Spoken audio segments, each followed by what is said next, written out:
నమస్తే, welcome to ANN. నేను మీ లక్ష్మీనాగ్ నరహరిశెట్టి. వార్తాపత్రికల వార్తా విశ్లేషణకి స్వాగతం. ముందుగా మహాదినపత్రికలో ఏం ప్రచురించారో చూద్దాం. మనందరికీ తెలుసు, ఏఎన్ఎన్ ఎంతో ప్రతిష్టాత్మకంగా చేపడుతున్న మహా అవార్డ్స్ ఏవైతే ఉన్నాయో మరి ఈ రోజున సెలబ్రేషన్స్ ఉండబోతున్నాయి. ఈరోజు అవార్డ్స్ ఎంతో ప్రతిష్టాత్మకంగా ఇవ్వబోతున్నారు. హానరబుల్ గెస్ట్లు అందరూ కూడా మినిస్టర్స్ రాబోతున్నారు. ఈవెంట్కి ఎంతో ప్రతిష్టాత్మకంగా తీసుకున్న మహా అండ్ ఏఎన్ఎన్ అవార్డ్స్ ఈరోజు హోటల్ కత్రియాలో ఈవినింగ్ ఈ కార్యక్రమం జరగబోతుంది. ఇక దీనికి సంబంధించి మరి ఇన్విటేషన్ గురించి కానీ, అదేవిధంగా మరి welcome to ANN Maha awards అని కానీ దీని మీద ప్రచురించడం జరిగింది.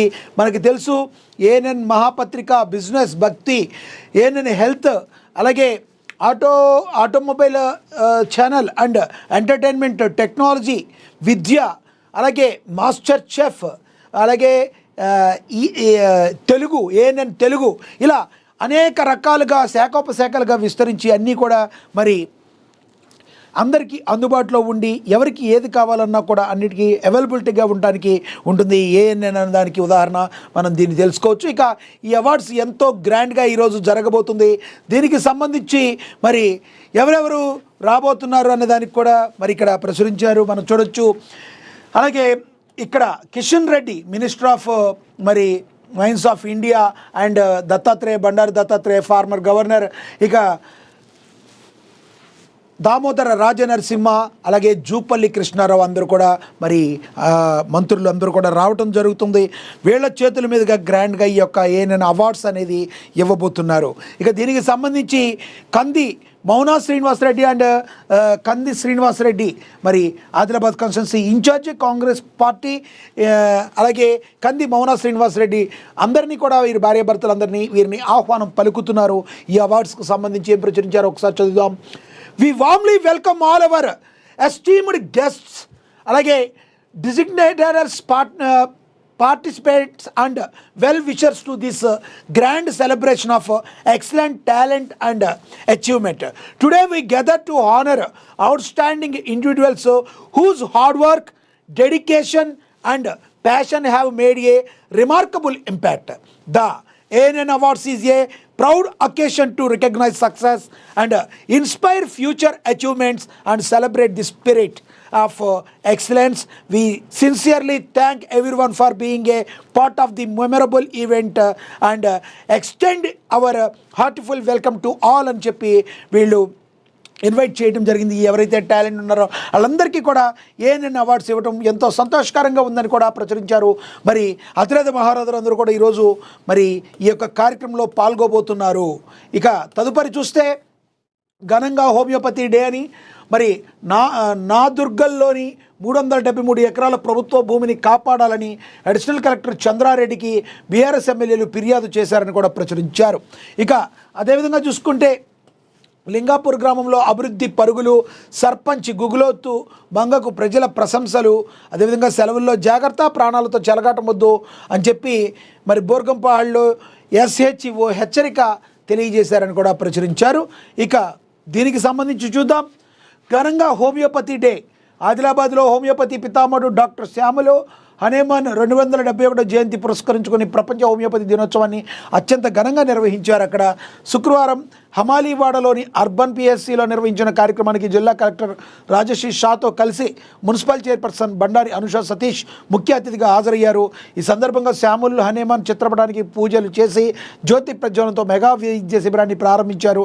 అనంతరం హోమియో, యానని, ఆయుష్ వైద్య విభాగాల్లో ప్రజలకు ఉచిత వైద్య పరీక్షలు చేసి మందులు అందజేశారు. ఈ సందర్భంగా మున్సిపల్ చైర్పర్సన్ బండారి అనుష సతీష్ మాట్లాడుతూ ప్రతి ఒక్కరూ పురాతన వైద్యాన్ని అలవర్చుకోవాలని, కరోనా సమయంలో మన ఇంట్లో వాడిన ప్రకృతి వైద్యమే దీనికి నిదర్శనమని గుర్తు చేశారు. మరి అదేవిధంగా నాదుర్గల్లోని 373 ఎకరాల ప్రభుత్వ భూమిని కాపాడాలని అడిషనల్ కలెక్టర్ చంద్రారెడ్డికి బీఆర్ఎస్ ఎమ్మెల్యేలు ఫిర్యాదు చేశారు. నాదుర్గల్లోని 373 ఎకరాల ప్రభుత్వ భూమిని కాపాడాలని రంగారెడ్డి జిల్లా అడిషనల్ కలెక్టర్ చంద్రారెడ్డికి బీఆర్ఎస్ నేతలు ఫిర్యాదు చేశారు. ఈ మేరకు రంగారెడ్డి జిల్లా కలెక్టరేట్ కార్యాలయంలో శుక్రవారం రంగారెడ్డి జిల్లా మహేశ్వర నియోజకవర్గం నాదుర్గల్ రెవెన్యూ పరిధిలో వేల కోట్ల రూపాయలు విలువ చేసే 373 ఎకరాల ప్రభుత్వ భూములను కాపాడాలని మాజీ మంత్రి సబితా ఇంద్రారెడ్డి, ఎమ్మెల్యే వివేకానంద, ఎమ్మెల్సీలు దాసోజు శ్రవణ్, వాణిదేవి, బీఆర్ఎస్ రంగారెడ్డి జిల్లా అధ్యక్షుడు మాజీ ఎమ్మెల్యే మంచిరెడ్డి కిషన్ రెడ్డి, మాజీ ఎమ్మెల్యేలు అంజయ్య, పట్నం నరేందర్ రెడ్డిలు జిల్లా అదనపు కలెక్టర్ చంద్రారెడ్డికి ఫిర్యాదు చేశారని కూడా ప్రచురించారు. ఇక అదే సందర్భంగా చూసుకుంటే లింగాపురం గ్రామంలో అభివృద్ధి పనులు పరుగులు పెడుతుందని సర్పంచ్ ఊలోతు మంగకు ప్రజలు ప్రశంసలు ఇచ్చారని కూడా ప్రచురించారు. ఇక సెలవుల్లో జాగ్రత్త, ప్రాణాలతో చెలగాటం వద్దని, సెలవుల సమయంలో ప్రజలు మరింత అప్రమత్తంగా ఉండాలని బోర్గంపాడు SHO సూచించారు. నిర్లక్ష్యం కారణంగా చిన్నపాటి పొరపాట్లు కూడా ప్రాణాపాయానికి దారితీసే అవకాశం ఉందని హెచ్చరించారు. ప్రత్యేకంగా యువత వేగంగా వాహనాలు నడపడం, హెల్మెట్ లేకుండా ప్రయాణించడం, ట్రిపుల్ రైడింగ్ చేయడం వంటి ప్రమాదకర చర్యలకు దూరంగా ఉండాలని హెచ్చరించారు. పలు సూచనలు చేశారు. అందరూ కూడా కొంచెం భద్రంగా ఉండాలని ఆయన చెప్పడం అయితే జరిగింది. ఇక అదేవిధంగా గిరిజన గర్భిణుల దుర్భర పరిస్థితి ఇది. మరి ఇప్పటికీ కూడా సమాజంలో ఇలా ఉంది అంటే ఇంత ఫాస్ట్గా డెవలప్ అవుతున్న టైంలో కూడా గిరిజన మహిళలు ఇన్ని ఇబ్బందులు పడి డోలీలతో వెళుతున్నారంటే ఎంత దారుణమైన పరిస్థితుల్లో కొన్ని గ్రామాలు, మరి కొన్ని గిరిజన గ్రామాలు ఉన్నాయని మనం అర్థం చేసుకోవచ్చు. ప్రధానంగా బోర్గంపాడు మండల అందని దూరంగా మిగిలిపోయిన గిరిజన గ్రామాల్లో గర్భిణీలు ఎదుర్కొంటున్న కష్టాలు హృదయ విదారకంగా మారుతున్నాయి. మండల పరిధిలోని మోత్తేపట్టి నగర్ గ్రామ పంచాయతీకి చెందిన చింతకుంట ఆదివాసీ గ్రామంలో కనీసం రోడ్డు సదుపాయం లేక గర్భిణీలు ప్రాణాలతో పోరాడాలని పరిస్థితి నెలకొంది. చింతకుంట గ్రామానికి చెందిన మడవి నాగేష్ భార్య మడవి సావిత్రి 7 నెలల గర్భిణి. ఇటీవల ఆమె ఆరోగ్యం క్షీణించడంతో కుటుంబ సభ్యులు అంబులెన్స్కు సమాచారం ఇచ్చారు. అయితే గ్రామానికి సరైన రోడ్డు లేక అంబులెన్స్ చేరుకోలేకపోయింది. దీంతో గ్రామస్తులు మంచాన్ని డోలీగా మార్చి సుమారుగా 2 కిలోమీటర్ల దూరం అర్ధరాత్రి సమయంలో మోసుకుంటూ వెళ్ళిపోయి ఆమెను అంబులెన్స్లో ఎక్కించాల్సిన దీనస్థితికి చేరింది. ఇది సిగ్గుచేటు, ప్రజాస్వామ్యానికి సిగ్గుచేటు. ఇలాంటి గ్రామాల్లో కనీసం రోడ్డు వసతి లేక ఇలాంటి దౌర్భాగ్యమైన పరిస్థితుల్లో ఉండటాన్ని మరి ఆ ప్రజాప్రతినిధులు ఏం చూస్తున్నారు ఏంటని అందరూ కూడా ముక్కును వేలేసుకుంటున్న పరిస్థితి. ఇలాంటివి పోయి ఇక్కడి నుంచైనా అన్ని గ్రామాల యొక్క సమగ్ర అభివృద్ధికి మరి సంబంధిత అధికారులు కావచ్చు, ఎమ్మెల్యే కావచ్చు, ఎవరైనా కూడా నడుం బిగించాలని చెప్పి అందరూ కూడా కోరుకుంటున్న పరిస్థితిని మనమైతే గమనించవచ్చు. ఇక అదేవిధంగా 32K విద్యుత్ నిర్మాణ పనులను అడ్డుకున్న గ్రామస్తులు సింగరేణి వసతి గృహాలకు తమ గ్రామం మీదుగా 32KV విద్యుత్ పనులు నిర్వహించవద్దని గ్రామస్తులు ఆందోళన. సామాన్య కులాల ప్రజల నివాస స్థలాలను సింగరేణి యాజమాన్యం టార్గెట్ చేస్తుందని ఆరోపించారు. ఇక అదేవిధంగా ఎండాకాలంలో ప్రజలు అప్రమత్తంగా ఉండాలని మాదాపూర్ సర్పంచ్ బోర మాధురి దిలీప్ గౌడ్ తెలిపారు. అదేవిధంగా అసభ్యకరమైన పోస్టులు పెట్టిన వారిపై చర్యలు తీసుకోవాలని చెప్పి బెల్లంపల్లిలో సోషల్ మీడియా వేదికగా అసభ్యకరమైన పోస్టులు పెడుతూ మానసిక హింసకు గురిచేస్తున్న వారిపై చట్టపరమైన చర్యలు తీసుకోవాలని నలిమేల సునీత ఆవేదన వ్యక్తం చేసినట్టుగా కూడా ప్రచురించారు. ఇక ఇందిరమ్మ ఇండ్ల నిర్మాణాలు త్వరితగతిన పూర్తి చేయాలని మరి బెల్లంపల్లిలో మంచిర్యాల జిల్లా అదనపు కలెక్టర్ పి చంద్రయ్య తెలియజేశారు. ఇంకా మొయినాబాద్ ఫామ్ హౌస్ డ్రగ్స్ కేసులో మరో 2 రోజులు పోలీస్ కస్టడీ ఉంది. ఇక Rajendra Nagar Moinabad farm house drugs కేసులో కీలక పరిణామాలు చోటు చేసుకుంటున్నాయి. ఈ కేసులో ఆరోపణలు ఎదుర్కొంటున్న మాజీ ఎమ్మెల్యే పైలట్ రోహిత్ రెడ్డి, రితేష్ రెడ్డి, నమితా శర్మను పోలీసులు 2 రోజులు కస్టడీ ముగిసిన అనంతరం శుక్రవారం రాజేంద్ర నగర్ కోర్టులో హాజరు పరిచారు అని కూడా ప్రచురించారు. ఇక తదుపరి చూస్తే జననాయకన్ లీక్పై చిరంజీవి తీవ్ర ఆందోళన. సినిమాను కాపాడుకోవడం మనందరి బాధ్యత, పైరసీపై యుద్ధం ప్రకటిద్దామన్న మెగాస్టార్ చిరంజీవి. ఇక ట్రెండ్ను ఫాలో అవ్వద్దు, ట్రెండ్ సెట్ చేయాలన్నట్టుగా నారా లోకేష్ చెప్పినట్టుగా తెలుస్తుంది. ఇక సవాళ్లను స్వీకరించండి, బెంగళూరులో నారా లోకేష్ మాట్లాడారని కూడా ప్రచురించారు. ఇక అదేవిధంగా అమెరికాతో ఆటలు ఆడొద్దు, ఇరాన్కు జేడీ వ్యాన్స్ హెచ్చరికలు జారీ చేసినట్టుగా కూడా ప్రచురించారు. ఇక తెలంగాణ నూతన డీజీపీగా సివి ఆనంద్, పోలీస్ బాస్ రేసులో ఆనంద్కే మొగ్గు, ఖరారైన 3 అధికారుల యూపీఎస్సీ జాబితా అని కూడా ప్రచురించడం అయితే జరిగింది. ఇక నన్ను దేవుడే మీ దగ్గరకు పంపాడు, కేసీఆర్తో జీవన్ రెడ్డి ఆత్మీయ భావోద్వేగ భేటీ, ఎర్రవల్లిలో ముగిసిన సుదీర్ఘ కాంగ్రెస్ శాఖమని కూడా ప్రచురించారు. మనకు తెలుసు జీవన్ రెడ్డి కాంగ్రెస్ పార్టీలో జాయిన్ అయ్యారు. ఇక దక్షిణాది గొంతు నొక్కే కుట్ర జరుగుతుంది, జనాభా కాదు ప్రగతిని ప్రామాణికంగా తీసుకోండి, మహిళా రిజర్వేషన్ల ముసుగులో సౌత్ ఉనికికి ఎసరు, 2వ తరగతి పౌరుల్లా చూస్తే తిరుగుబాటు ఖాయం, డీలిమిటేషన్ ముప్పుపై సీఎం రేవంత్ రెడ్డి ఫైర్ అయ్యారని కూడా ప్రచురించారు. ఒకసారి చూద్దాం. దేశ రాజకీయ ముఖ చిత్రాన్ని సమూలంగా మార్చేయగల అత్యంత సున్నితమైన కీలకమైన నియోజకవర్గాల పునర్విభజన డీలిమిటేషన్ అంశంపై దేశ రాజధాని ఢిల్లీ వేదికగా తెలంగాణ ముఖ్యమంత్రి రేవంత్ రెడ్డి సంచలనమైన వ్యాఖ్యలతో జాతీయ స్థాయి చర్చకు తెరలేపారు. ఢిల్లీలోని ఇందిరాభవన్లో జరిగిన కాంగ్రెస్ వర్కింగ్ కమిటీ సమావేశం అనంతరం ఆయన చేసిన విశ్లేషణ భవిష్యత్ రాజకీయ ముఖచిత్రంపై విసిరిన అస్త్రాలు తీవ్ర ప్రకంపనలు సృష్టిస్తున్నాయి. డీలిమిటేషన్ అనేది కేవలం ఒక పరిపాలన ఒక పరిపాలనాపరమైన ప్రక్రియ కాదని, అది దక్షిణాది రాష్ట్రాల రాజకీయ ఉనికికి గొడ్డలి పెట్టుగా మారిపోతుందని ఆయన కుండ బద్దలు కొట్టారు రేవంత్ రెడ్డి. జనాభా నియంత్రణ పాటించి దేశ ఆర్థిక ప్రగతికి వెన్నెముకగా నిలుస్తున్న దక్షిణాది రాష్ట్రాలను రెండో తరగతి పౌరులుగా మార్చే కుట్ర జరుగుతుందని ఆయన ఎలుగెత్తి చాటారు. కేవలం జనాభా ప్రాతిపదికన సీట్లు పంపి చేపడితే దేశ సమగ్రతకు సమైక్య స్ఫూర్తికి వాటిల్లే ప్రమాదం ఉందని పూసగుచ్చినట్లు వివరిస్తూ కేంద్ర ప్రభుత్వానికి ఆయన గట్టి హెచ్చరికలు జారీ చేశారు. భారత ప్రజాస్వామ్య పునాదులైన సమైక్య స్ఫూర్తికి, భిన్నత్వంలో ఏకత్వానికి రాబోయే నియోజకవర్గాల పునర్విభజన అతిపెద్ద సవాలుగా మారనుందని తెలంగాణ ముఖ్యమంత్రి రేవంత్ రెడ్డి తీవ్ర ఆందోళన వ్యక్తం చేశారు. కేంద్ర ప్రభుత్వం కేవలం జనాభా పెరుగుదలను మాత్రమే ప్రామాణికంగా తీసుకుని ఎంపీ సీట్లను పెంచాలని చూస్తే అది దేశ రాజకీయ చరిత్రలో దక్షిణాది రాష్ట్రాలపై చిన్న చూపు చూడటమే జరిగే అతిపెద్ద చారిత్రాత్మక అన్యాయంగా మిగిలిపోతుందని ఆయన స్పష్టం చేశారు. ఢిల్లీ వేదికగా అయిన ఈ వ్యాఖ్యలు చేయటం అయితే జరిగింది. ప్రియాంక గాంధీని కూడా చూడొచ్చు ఇక మనం దీనిలో ఇమేజ్లో.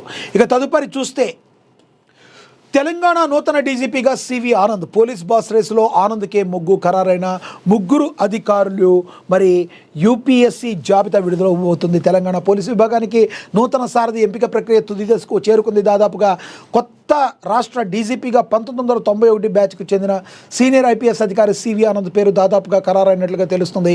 దీనికి సంబంధించి ప్రభుత్వం నుంచి అధికారిక ఉత్తర్వులు వెలువడటమే తరువాయిగా కనిపిస్తుంది. కేంద్ర పబ్లిక్ సర్వీస్ కమిషనర్ నుంచి రాష్ట్ర ప్రభుత్వానికి అందిన ముగ్గురు సభ్యుల తుది జాబితాలో సివి ఆనంద్తో పాటు వినాయక్ ప్రభాకర్ ఆప్టే, సౌమ్య మిశ్రా పేర్లు చోటు చేసుకున్నాయి. సీనియారిటీ, క్షేత్రస్థాయిలో ఉన్న విశేష అనుభవం, రాష్ట్రంలోని శాంతి భద్ర పరిస్థితులపై ఉన్న పట్టు దృష్ట్యా ముఖ్యమంత్రి నాయకత్వంలోని ప్రభుత్వం సివి ఆనంద్ వైపు మొగ్గు చూపుతున్నట్లుగా సమాచారం. గత కొంతకాలంగా కీలక బాధ్యతల్లో కొనసాగుతున్న సివి ఆనంద్కు అటు కేంద్ర సర్వీసులోనూ ఇటు రాష్ట్ర విభాగంలోనూ సమర్థవంతమైన అవగాహన అయితే ఉంది అని మనం గమనించవచ్చు.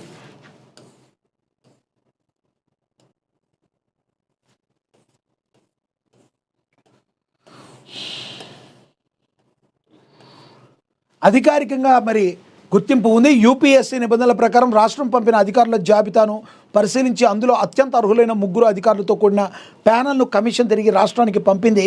ఈ జాబితాను పరిశీలించిన ప్రభుత్వం రాష్ట్ర పోలీస్ బాస్గా సివి ఆనంద్ నియమించేందుకు సిద్ధమైంది. ఎందుకంటే రాష్ట్రంలో పరిస్థితుల మీద ఆయనకు కొంత అవగాహన ఉంది కాబట్టి సివి ఆనంద్ వైపు మొగ్గు చూపే అవకాశం ఉంది. దాదాపుగా సివి ఆనంద్ పేరు ఖరారు అయిపోయింది. ఇక పేరు అధికారికంగా వెలువించడం మాత్రమేనని చెప్పి ప్రచురించడం జరిగింది. ఇక తదుపరి చూస్తే జననాయకన్ లీక్పై చిరంజీవి తీవ్ర ఆందోళన. సినిమాను కాపాడుకోవడం మనందరి బాధ్యత, పైరసీపై యుద్ధం ప్రకటిద్దామని మెగాస్టార్ చిరంజీవి తెలియజేయడం అయితే జరిగింది.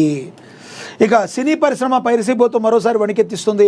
ప్రతిష్టాత్మకంగా తెరకెక్కిస్తున్న జననాయకన్ చిత్రానికి సంబంధించిన కీలక దృశ్యాలు అంతర్జాలంలో ప్రత్యక్షం కావడంపై మరి మెగాస్టార్ చిరంజీవి తీవ్ర దిగ్భ్రాంతి వ్యక్తం చేశారు. దాదాపుగా 5 నిమిషాలు నిడివి గల కీలక సన్నివేశాలతో పాటు ఒక పాట కూడా సామాజిక మాధ్యమాల్లో లీక్ కావడం పట్ల ఆయన ఆందోళన వ్యక్తం చేస్తూ ఇలాంటి ఘటనలు యావత్ చలనచిత్ర పరిశ్రమకు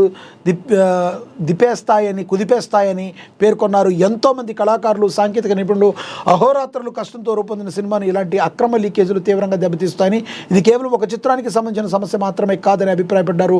ప్రతి ఒక్కరూ బాధ్యతగా వ్యవహరించి సినిమాను కాపాడుకోవాలని, లీక్లను ప్రోత్సహించవద్దని చిరంజీవి విజ్ఞప్తి చేశారు. పైరసీని అరికట్టడం ద్వారానే పరిశ్రమ మనుగడ సాధ్యమని, ప్రేక్షకులు కూడా ఇలాంటి వీడియోలను ఇతరులకు షేర్ చేయకుండా సినిమాల పట్ల తమకున్న గౌరవాన్ని చాటుకోవాలని కోరారు. మరోవైపు ఈ లీకేజ్ వ్యవహారంపై చిత్ర నిర్మాణ సంస్థ ఇప్పటికే తీవ్ర ఆగ్రహం వ్యక్తం చేసింది. దొండగులు ఉద్దేశపూర్వకంగానే చిత్రంలోని ముఖ్యమైన భాగాన్ని బయటపెట్టారని ఆరోపిస్తూ సైబర్ క్రైమ్ పోలీసులకు అధికారికంగా ఫిర్యాదు చేసింది. ఈ ఘాతుకానికి బాధ్యులైన వారిని గుర్తించి కఠినంగా శిక్షించాలని కోరుతూ ఆధారాలను పోలీసులకు సమర్పించింది. సినిమా విడుదల కోసం సన్నాహాలు జరుగుతున్న తరుణంలో ఈ అనుకోని పరిణామం చిత్ర యూనిట్ను కలవరానికి గురిచేస్తుంది. ఒక మంచి సినిమాను థియేటర్లో చూసి ఆనందించాలి తప్ప ఇలాంటి లీకేజీల వల్ల సినిమా ఆత్మ దెబ్బతింటుందని పరిశ్రమ వర్గాలు మరి చెప్తున్నాయి. కాబట్టి దయచేసి పైరసీని ఎంకరేజ్ చేయొద్దని మెగాస్టార్ చిరంజీవి చెప్పడం అయితే జరిగిందని ప్రచురించారు. అదేవిధంగా చూసుకుంటే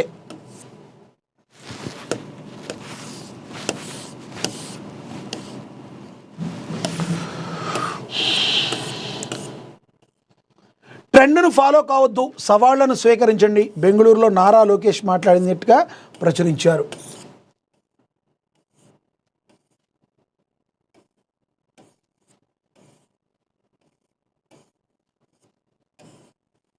ఉంది, దీని గురించి చదువుదాం. యువత సవాళ్లను స్వీకరించి ముందుకు సాగాలని, ట్రెండ్ను అనుసరించకుండా నిర్దిష్ట లక్ష్యంపై దృష్టి సారించాలని ఆంధ్రప్రదేశ్ ఐటీ విద్యాశాఖ మంత్రి నారా లోకేష్ పిలుపునిచ్చారు. బెంగళూరులోని సర్జాపూర్లో ఉన్న Greenwood high international school IBDP grade 2026 graduation day వేడుకలకు ఆయన ముఖ్య అతిథిగా విచ్చేశారు. ఈ సందర్భంగా విద్యార్థులను ఉద్దేశించి స్ఫూర్తిదాయక ప్రసంగం చేశారు. షార్ట్ కట్లతో నిండిన ప్రస్తుత ప్రపంచంలో నైతికతే గొప్ప మరి బలమని లోకేష్ అన్నారు. కేవలం ఏం నేర్చుకున్నారనేది కాకుండా ఏం ఆలోచిస్తున్నారనేది అత్యంత ముఖ్యమని ఆయన తెలియజేశారు. ఎవరు చూడనప్పుడు మనం ఎలా ప్రవర్తిస్తామో అదే మన నిజమైన వ్యక్తిత్వాన్ని తెలియజేస్తుందని విద్యార్థులకు హితవు పలికారు. లక్ష్య సాధనలో పట్టుదలతో ఉండాలని, ఎదురయ్యే అడ్డంకున్న అవకాశాలుగా మార్చుకోవాలని సూచించారు. ఈ పర్యటన సందర్భంగా మంత్రి లోకేష్ కీలక ప్రకటన చేశారు. ప్రముఖ రియల్ ఎస్టేట్ సంస్థ సత్వా గ్రూప్ ఆధ్వర్యంలో ఈ పాఠశాల నడుస్తుందని, త్వరలోనే ఈ సంస్థ ఆంధ్రప్రదేశ్ ముఖ్యమంత్రిగా విశాఖపట్నం అభివృద్ధిలో భాగస్వామ్యం కాబోతుందని వెల్లడించారు. గ్రీన్ ఫుడ్ హై స్కూల్ అంతర్జాతీయ స్థాయిలో పౌరులను మరి తయారు చేస్తుండడం ఎంతో గర్వకారణమని ఆయన ప్రశంసించడం అయితే జరిగింది అని ప్రచురించారు. ఇక తదుపరి చూస్తే, అమెరికాతో ఆటలొద్దు, ఇరాన్కు JD వ్యాన్స్ హెచ్చరిక. అమెరికాతో మీరు ఆటలు ఆడొద్దు, ఇరాన్ మరి మాది చాలా గొప్ప దేశం, మాతో మీరు ఆటలు ఆడొద్దు అని వ్యాన్స్ హెచ్చరికలు జారీ చేశారు. దాని గురించి కూడా చూద్దాం.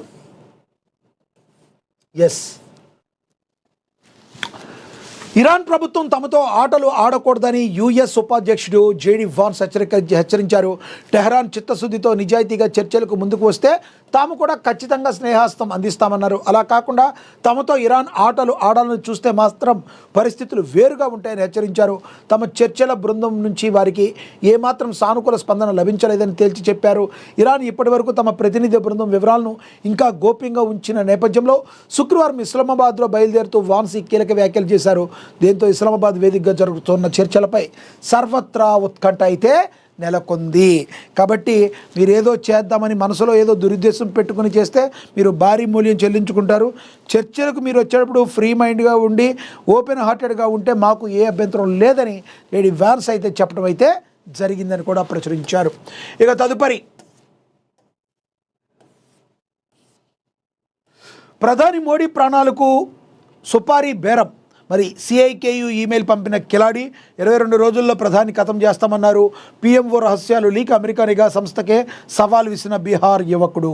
ఇది చాలా జాగ్రత్తగా ఉండాలి, అందరూ కూడా వినాలి. దేశవ్యాప్తంగా పెను సంచలనం రేగింది. భారత ప్రధానమంత్రి నరేంద్ర మోడీ ప్రాణాలు బలి తీసుకుంటామంటూ బీహార్ నుంచి అమెరికా వరకు అల్లిన ఒక భయంకరమైన కుట్ర బట్టబయలైంది. అగర్రాజు అమెరికాకు చెందిన నిఘా విభాగం సెంట్రల్ ఇంటెలిజెన్స్ ఏజెన్సీకే ఒక సాధారణ సైబర్ కేఫ్ నడిపే యువకుడు మరి ఈమెయిల్ పంపి భారత ప్రధాని అంతం చేసేందుకు సుపారీ అడగడం ఇప్పుడు అంతర్జాతీయ స్థాయిలో చర్చనీయాంశంగా మారింది. ఇది చాలా సీరియస్గా ఆలోచించాలి. భారతదేశ ప్రతిష్టకు సంబంధించింది. ఎందుకంటే భారత ప్రధాని అంటే మనకు తెలుసు, మన దేశానికి ఒక తండ్రి లాంటి వాడు. అలాంటి స్థాయి ఉన్న వ్యక్తికి మరి ఇలాంటి మెయిల్ పెట్టాడంటే దేశ భద్రత చరిత్రలో ఎన్నడూ లేని విధంగా ఏకంగా విదేశీ గూఢచారి సంస్థనే బేరసారాలకు దిగిన ఈ ఘటన భారత నిఘా వర్గాలను ఒక్కసారిగా ఉలిక్కిపడేలా చేస్తుంది. బీహార్లోని బక్సర్ జిల్లా సిమ్రీ ప్రాంతానికి చెందిన అమిన్ తివారీ అనే యువకుడు ఈ కిరాతకానికి వ్యూహానికి తెరలేపాడు. డబ్బు పిచ్చితో బరితెగించిన ఇతను తాను కేవలం 22 రోజుల్లోనే ప్రధాని నరేంద్ర మోడీని హస్తమారుస్తానని, అందుకు ప్రతిఫలంగా భారీ మొత్తంలో నగదు చెల్లించాలని CIAకు సందేశం పంపాడు. అంతటితో ఆగకుండా ప్రధాని కార్యాలయానికి PMOకు సంబంధించిన అత్యంత రహస్యమైన మరియు సున్నితమైన సమాచారాన్ని కూడా తాను బయట పెట్టగలనని, తన వద్ద అత్యున్నత స్థాయి గూఢచారి సమాచారం ఉందని అతను పేర్కొనడం భద్రతా వర్గాలను విస్మయానికి గురిచేస్తుంది. ఒక సామాన్య యువకుడు ప్రధాని కార్యాలయ సమాచారాన్ని లీక్ చేస్తామనడం వెనుక ఏదైనా అంతర్జాతీయ నెట్వర్క్ ఏదైనా మరి ఉందా అనే కోణంలో దర్యాప్తు సంస్థలు ఆందోళన వ్యక్తం చేస్తున్నాయి. ఈ విస్మయకర సమాచారం అందిన వెంటనే బక్సర్ SP శుభం ఆర్య నేతృత్వంలో ఒక స్పెషల్ డెత్ టీమ్ రంగంలోకి దిగింది. సాంకేతిక ఆధారాల సాయంతో నిందితుడిని ఆచూకీ కనిపెట్టిన పోలీసులు అమన్ తివారీతో పాటు మరో 2 అనుమానితులు మెరుపు దాడితో అదుపులోకి తీసుకున్నారు. ప్రస్తుతం నిందితుడిని అత్యంత రహస్య ప్రాంతంలో విచారిస్తున్నారు. ప్రధాని భద్రతకు సంబంధించి విషయం కాకపోవడంతో కేంద్ర నిఘా సంస్థలు ఇంటెలిజెన్స్ బ్యూరో ఐబీ అధికారులు కూడా ఈ విచారణలో భాగస్వాములు అయ్యారు. విచారణలో వెలుగు చూస్తున్న విషయాలు మరింత ఆందోళన కలిగిస్తున్నాయి. నిందితుడు అమర్ తివారీకి గతంలోనే ఇటువంటి సైబర్ నేరాల చరిత్ర ఉంది. 2021లో కోల్కతా విమానాశ్రయానికి బాంబు బెదిరింపు ఈమెయిల్ పంపి విమానాన్ని పేల్చేస్తామంటూ భయాందోళన సృష్టించిన గనుడు ఇతనే. ఆ సమయంలో మైనర్ కావడంతో తప్పించుకునే ఈ ఖిలాడి ఇప్పుడు ఏకంగా ప్రధాని ప్రాణాలకి ఎరవేయడం చూస్తుంటే ఇతనికి ఏదైనా విదేశీ ఉగ్రవాద ముఠలతో లేదా శత్రు దేశాల ఏజెంట్తో సంబంధాలు ఉన్నాయా అనే అనుమానాలు చాలా బలంగా వినబడుతున్నాయి. ప్రస్తుతం నిందితుడి సైబర్ కేఫ్ మరియు నివాసాన్ని పోలీసులు తమ ఆధీనంలో తీసుకుని సీజ్ చేశారు. అతని ల్యాప్టాప్, మొబైల్ ఫోన్లను అత్యంత కట్టుదిట్టమైన భద్రత మధ్య డిజిటల్ ఫోరెన్సిక్ ల్యాబ్కు తరలించారు. అతను సిఐఏతో పాటు ఇంకెవరితో అయినా టచ్లో ఉన్నాడా, డార్క్ వెబ్ ద్వారా ఏమైనా లావాదేవీలు జరిపాడా అనే కోణంలో లోతైన విశ్లేషణ జరుగుతుంది. కేవలం డబ్బు కోసం ఈ సాహసానికి పాల్పడ్డా లేక దీని వెనక ఏదన్నా అస్థిరపరిచే పెద్ద కుట్ర ఏదైనా ఉందా, మిస్టరీగా ఉంది. ఈ ఘటనలో దేశవ్యాప్తంగా అలర్ట్ ప్రకటించిన అధికారులు ప్రధాని భద్రతను మరింత కఠినతరం చేశారు. బీహార్ గడ్డపై నుంచి పుట్టిన ఈ గ్లోబల్ కుట్ర ఇప్పుడు భారత ప్రధాని వ్యవస్థకి ఒక పెను సవాలుగా మారింది. సామాన్యంగా ఇలాంటి మనం సినిమాల్లో చూస్తూ ఉంటాం, కానీ సినిమాల్లో కూడా ఎట్లాగో పెట్టరు. ఇలాంటి నిజమైన సంఘటనలు ఆధారంగా బేస్ చేసుకుని పెడుతూ ఉంటారు. కాబట్టి ప్రధాని నరేంద్ర మోడీని చంపేస్తామని బెదిరించడం అంటే ఇది భారతదేశం మీద మరి జరుగుతున్న కుట్రగా, భారతదేశాన్ని అస్థిరపరిచేందుకు జరుగుతున్న కుట్రగా మొత్తం నిఘా వ్యవస్థలను కూడా మరి అనుకుంటుంది. కాబట్టి దీని గురించి లోతైన విచారణ చేస్తుంది. డార్క్ వెబ్ ద్వారా ఏమన్నా ఎవరితోన్నా లావాదేవీలు చేశాడా ఇతను అనేది ఆ కోణంలో కూడా అత్యంత సీక్రెట్గా అతన్ని విచారించడం అయితే జరుగుతుందని కూడా ప్రచురించడం అయితే జరిగింది. ఇక అదేవిధంగా చూసుకుంటే తదుపరి అంగన్వాడీ కేంద్రాల అభివృద్ధికి ప్రభుత్వం కట్టుబడి ఉందని, డిజిటల్ సాంకేతికతతో మెరుగుపడ్డ అంగన్వాడీ సేవలు, పారదర్శక టెండర్ ద్వారా స్మార్ట్ ఫోన్ల కొనుగోలు, త్వరలోనే 15,000 అంగన్వాడీ పోస్టు భర్తీకి నోటిఫికేషన్ రానుంది. సిబ్బంది సంక్షేమ వేతనాల పెంపుపై సానుకూల నిర్ణయం త్వరలో. అంగన్వాడీ టీచర్లకు స్మార్ట్ ఫోన్ల పంపిణీ కార్యక్రమంలో మంత్రి ధనసరి సీతక్క అనసూయ అంటారు కదా, భద్రాద్రి కొత్తగూడెం జిల్లాలో ఆమె కార్యక్రమంలో పాల్గొనడం జరిగిందని ప్రచురించారు. ఇక అదేవిధంగా క్యాంటీన్లో మిల్లెట్స్ వంటకాలు అందుబాటులోకి తేవాలని భద్రాద్రి కొత్తగూడెం జిల్లా కలెక్టర్ అంకిత్ తెలియజేశారని ప్రచురించారు. కంప్యూటర్ పరిజ్ఞానం ఉంటే ఉపాధికి డోకా లేదని, మరి భద్రాద్రి కొత్తగూడెం జిల్లాలో మహిళలు అభివృద్ధిగా లక్ష్యంగా ముందడుగు వేయాలని, నవ లిమిటెడ్ సేవలను సద్వినియోగం చేసుకోవాలని నవ లిమిటెడ్ వ్యవస్థాపకులు సూచన చేశారు. నవ మహిళా సాధికారత కేంద్రంలో యోగ్యతా పత్రాల బహుకరణ కూడా అందించారు. దాని గురించి కూడా ప్రచురించడం అయితే జరిగింది. నేడే బోర్గంపాడులో ఎమ్మెల్యే పాయి వెంకటేశ్వర్లు పర్యటించబోతున్నారని కూడా ప్రచురించారు. ఇక అదేవిధంగా చూసుకుంటే కొమరం భీం విగ్రహావిష్కరణకు ఎమ్మెల్యే పాయంకు ఆదివాసీ సంఘాలు ఆహ్వానం పలికాయి. మరి భద్రాద్రి కొత్తగూడెం జిల్లాలో మరి మీరు రావాలి, ఆవిష్కరించాలి విగ్రహాన్ని అని చెప్పి ఆహ్వానం పలికారు. అది కూడా నెక్స్ట్ ఇంకా రైతుల పంటలు దళారుల పాలని, దళారుల చేతిలో నష్టపోతున్న రైతులని కారేపల్లిలో మరి మొక్కజొన్న కొనుగోలు కేంద్రాలు వెంటనే ప్రారంభించాలని నాగేశ్వరరావు తెలియజేశారని కూడా ప్రచురించారు.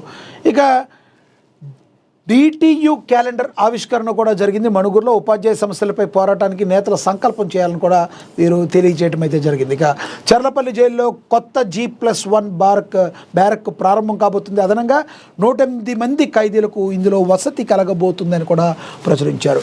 ఇక ప్రభుత్వ పాఠశాలలు సాధించే వరకు పోరాటం ఆగదని, తెలంగాణ పబ్లిక్ స్కూల్ ఏర్పాటు కొరకు బస్తీవాసులు ఏకమవ్వాలని, పాఠశాల కొరకు కమిటీలు ఏర్పాటు అభినందనమని పబ్లిక్ హీరింగ్ బైట్లో సిపిఐ జాతీయ కార్యదర్శి నారాయణ మాట్లాడారు కూడా ప్రచురించారు. ఇక యాదాద్రి భువనగిరి జిల్లాలో నేతల సంక్షేమమే సీఎం రేవంత్ రెడ్డి యొక్క లక్ష్యమని ప్రభుత్వ విప్ వేముల వీరేశం తెలియజేశారని ప్రచురించారు.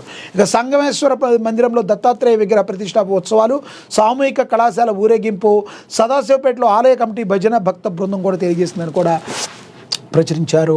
ఇక అదేవిధంగా చూసుకుంటే ఇంపార్టెంట్గా మరి మనకు తెలుసు ఏఎన్ఎన్ హెల్త్ బిజినెస్ అవార్డ్స్ 2026 ఎంతో గ్రాండ్గా ఈ రోజున జరగబోతున్నాయి. మరి మంత్రులు మరి ఈ కార్యక్రమానికి రాబోతున్నారు. ఎంతో ప్రతిష్టాత్మకంగా ఏఎన్ఎన్ అవార్డ్స్ ఇది మన సంస్థ ఇవ్వబోతుంది. ఈ ఈవెంట్ ఈవినింగ్ జరగబోతుంది హైదరాబాద్లోని మరి హోటల్ కత్రియాలో ఇది జరగబోతుంది. ఇక సినిమా న్యూస్కి వస్తే వరుస ప్రాపులతో డైలమాలో పడ్డ హాట్ బ్యూటీ కెరీర్. అందంలో అప్సరామే, నటనలోనూ ప్రేక్షకులు మెప్పించింది.